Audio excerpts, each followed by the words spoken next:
Welcome back to our channel, where we dive deep into the glamorous, dramatic, and ever-evolving world of your favorite daytime soap.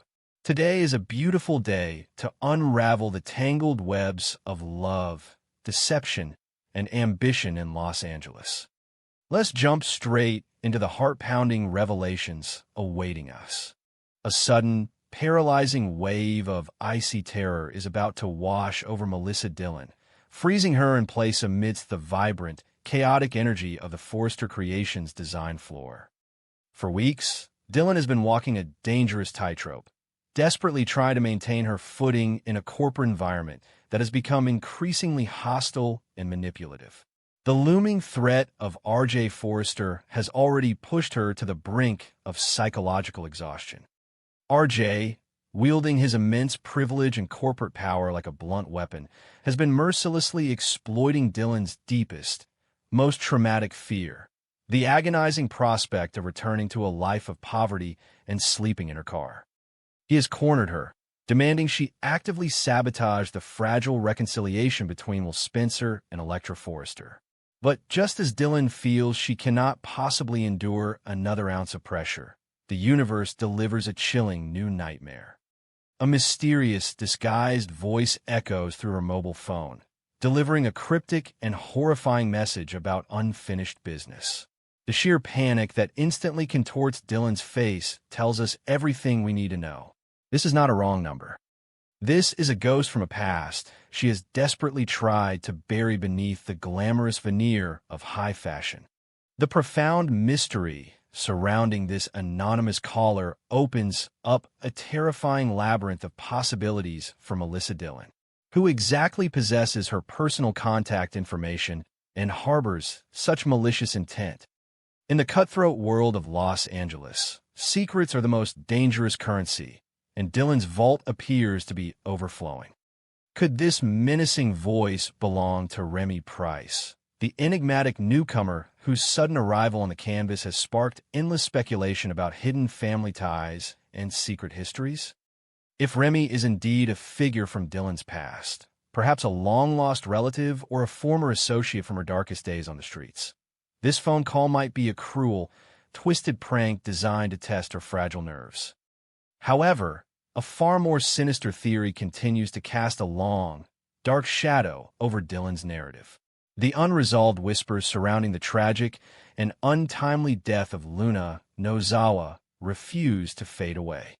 Could Dillon's unfinished business be directly tied to that fatal event? Was she an unwilling witness, a coerced accomplice, or someone paid to look the other way? The psychological toll of juggling RJ's vicious corporate blackmail while simultaneously being hunted by a phantom from her past is pushing Dillon toward an inevitable and catastrophic emotional breakdown. Her survival instincts, honed on the unforgiving streets, are about to be tested like never before.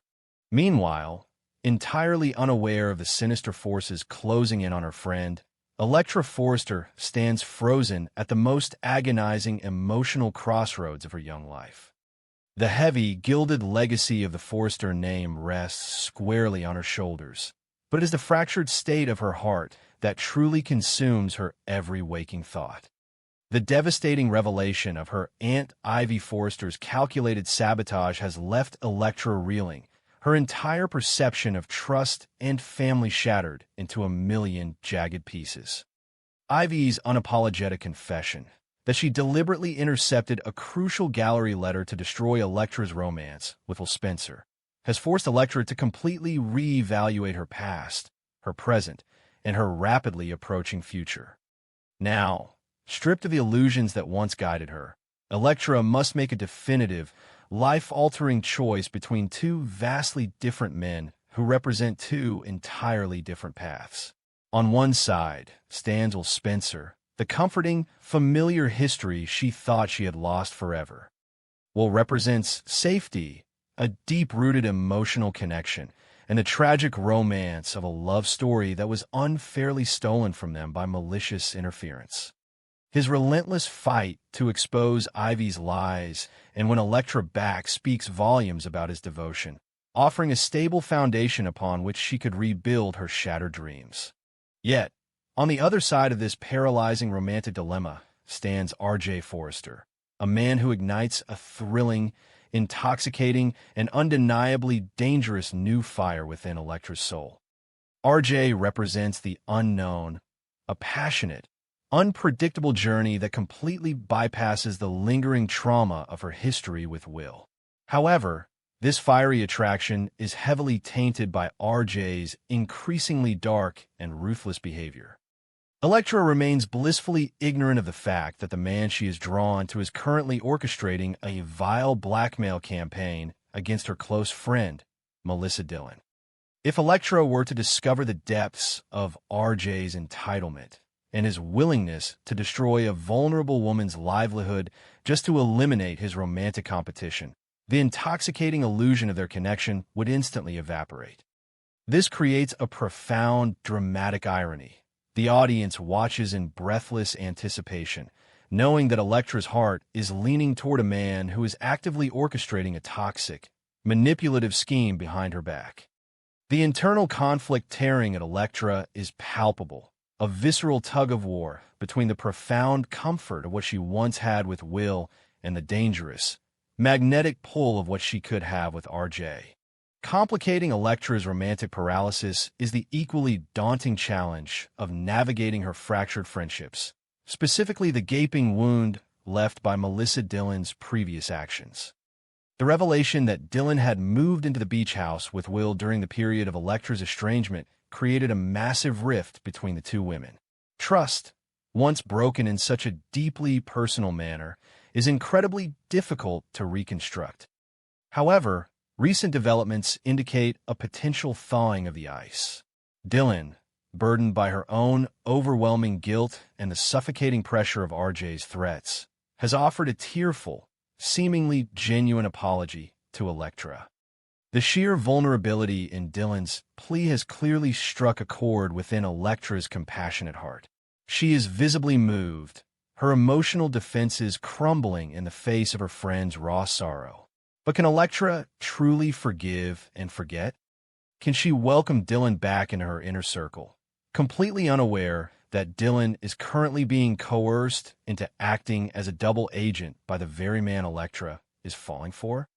The intricate web of loyalty, betrayal, and hidden agendas surrounding Electra Forrester is tightening with every passing moment, guaranteeing that whichever path she ultimately chooses will result in massive, unavoidable collateral damage.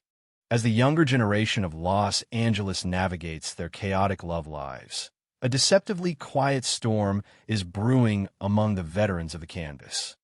The glaring absence of Deacon Sharp and Taylor Hayes from our screens over the past week is a masterclass in building dramatic tension through omission. In the fast-paced, relentlessly dramatic world of daytime television, a week of silence is never merely a coincidence. It is a calculated narrative deep breath before a catastrophic plunge. Behind closed doors, hidden from the prying eyes of the audience, Deacon and Taylor are presumably luxuriating in a blissful, romantic bubble. They are likely spending their evenings at Il Giardino, sharing intimate conversations, planning their shared future, and reveling in the profound peace that comes with believing their greatest obstacle has finally been removed. Deacon, fueled by his characteristic blind optimism, genuinely believes that he has successfully navigated the treacherous waters of his past. He is operating under the dangerously naive assumption that his ex-wife, the notoriously volatile Sheila Carter Sharp, has gracefully accepted defeat, packed her bags, and permanently exited his romantic life. Taylor, though traditionally more cautious and analytical, has allowed herself to be swept up in Deacon's infectious hope, lowering her formidable emotional defenses to embrace this new chapter of happiness. However, this tranquil domestic bliss is nothing more than a fragile, terrifying illusion, a house of cards built on the edge of a jagged cliff. The audience knows with absolute, chilling certainty that Sheila Carter Sharp does not simply surrender. The very concept of graceful defeat is entirely absent from Sheila's psychological vocabulary. If the most dangerous woman in the history of Los Angeles is currently silent It is not because she is licking her wounds. It is because she is methodically planning her next lethal strike. Sheila's decision to quietly pack her belongings and feign acceptance of Deacon's new relationship with Taylor is perhaps the most terrifying move she has ever made. It demonstrates a chilling evolution in her methodology. Gone are the days of impulsive, screaming confrontations and reckless acts of immediate violence. This is a new, highly calculated Sheila, a predator who understands the immense strategic value of patience and the element of total surprise. By granting Deacon and Taylor a false sense of absolute security, she has ensured that their guard is completely down, leaving their exposed underbellies vulnerable to the devastating blow she is currently preparing. As the highly anticipated May sweeps period rapidly approaches, the dramatic stakes surrounding this volatile love triangle are reaching an absolute boiling point. Sheila is a woman entirely consumed by a dark, possessive obsession with reclaiming Deacon's heart, and she views Taylor Hayes not merely as a romantic rival, but as an existential threat that must be utterly eradicated. The sheer unpredictability of Sheila's impending sabotage plot is what makes the current narrative so incredibly compelling. Will she orchestrate a complex, untraceable misunderstanding designed to slowly poison Deacon and Taylor's trust from the inside out? Will she manipulate a third party into doing her dirty work, keeping her own hands seemingly clean?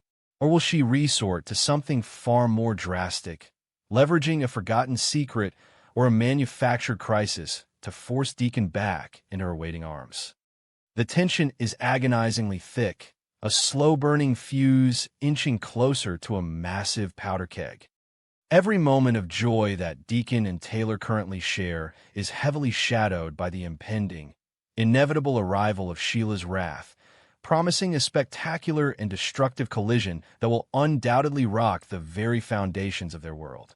While the threat of Sheila's vengeance looms large, a profoundly different, deeply intimate tragedy is quietly unfolding behind the closed doors of Carter and Daphne Rose Waltons' home. The glamorous, high-stakes drama of the fashion world feels entirely irrelevant in the face of the agonizing, suffocating grief of severe infertility. For months, Carter and Daphne have poured their hearts, their hopes, and their souls into the dream of expanding their family, only to be met with a relentless, soul-crushing series of disappointments. The latest revelation, yet another negative pregnancy test, serves as a devastating emotional blow that threatens to fracture the very core of Daphne's spirit. The psychological toll of this ongoing struggle cannot be overstated.